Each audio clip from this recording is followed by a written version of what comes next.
Hi everyone, welcome back to a new mini blog. দিনটা হলো 28শে December. তোমরা যদি আগের দিনের 27শে ডিসেম্বরের ভিডিওটা দেখে থাকো তাহলে আমি গিয়েছিলাম সিটি সেন্টার আর ওখান থেকে চলে এসেছিলাম মামা বাড়ি, কারণ নেক্সট ডে ছিল একটা ছোট্ট করে গেট টুগেদার। আর এখানে আমি আর মা সকালবেলা রোদ খেতে বেরিয়েছি, আর আমার মাকে লাগছে ডাকুমঙ্গল সিংয়ের ছোটো বোন।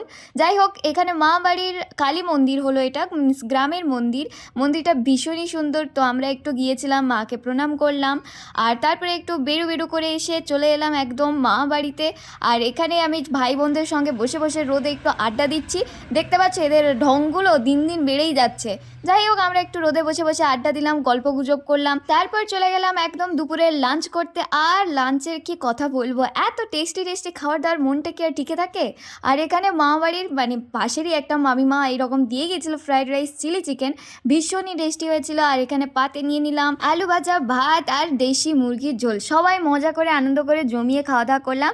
আর তারপরে এখানে একটু ভাই বোনেরা মিলে বেরিয়ে পড়েছিলাম বাইকে করে টাউনশিপ যাব। আর মামা বাড়ির এখান থেকে না টাউনশিপটা ভীষণই কাছে, ওই রামগোপাল চক তারপরে রায়রাজ চকের পাশের ওই রাস্তাটা থেকে যাওয়া যায়।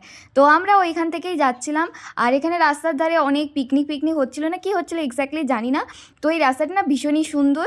তো আমরা এইরকম মজা করে করে বাইকে যাচ্ছিলাম আর পৌঁছে গেলাম একদম টাউনশিপে। ওখানে গিয়ে আমরা তো একটু আড্ডা মারলাম, ঘোরাঘুরি করলাম, আর ছবি তুলবো না সেটা কি আর হয়। সবাই মিলে অনেক ছবিও তুললাম, মজাও করলাম। তারপর ভাবলাম একটু ওই পার্কের দিকে যাওয়া যাক। অ্যাকচুয়ালি পার্কের ডিস্টেন্সটা এতটাই বেশি যে ওদিকে আর যেতে মন যায় না।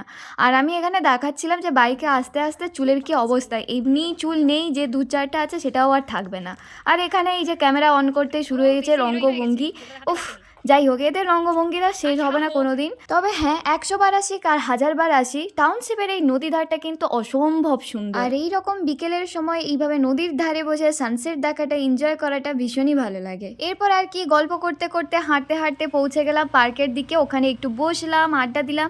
আর যেহেতু দিনটা সানডে ছিল, ভীষণই ভিড় ছিল। তবে হ্যাঁ, শীতকালের জন্য চারিদিকে ফুল গাছপালায় ভীষণ সুন্দর করে সাজানো ছিল। এমনিতেও পার্কটা অল সিজনে খুব সুন্দর করে সাজানো থাকে। যাই হোক, আমরা একটু নদীর ধারে বসলাম আর এই রকম সামনে ভিউ, উফ, জাস্ট মনটা ভালো হয়ে যায়। তো ওখান থেকে বেরোলাম এই ঠান্ডার মধ্যে, হ্যাঁ কুলফিটা খেলাম। যাই হোক, তারপরে এসে কিছু খাবো না করেও 1 প্লেট পাপড়ি চাট নিলাম। যাই হোক, এখানে আমাদের গেস্ট চলে এসেছে। তো তারপর ফিরে এলাম সোজা বাড়িতে। আজকের ভিডিওটা এতটুকুই, দেখাবে নেক্সট ভিডিওতে, বাই।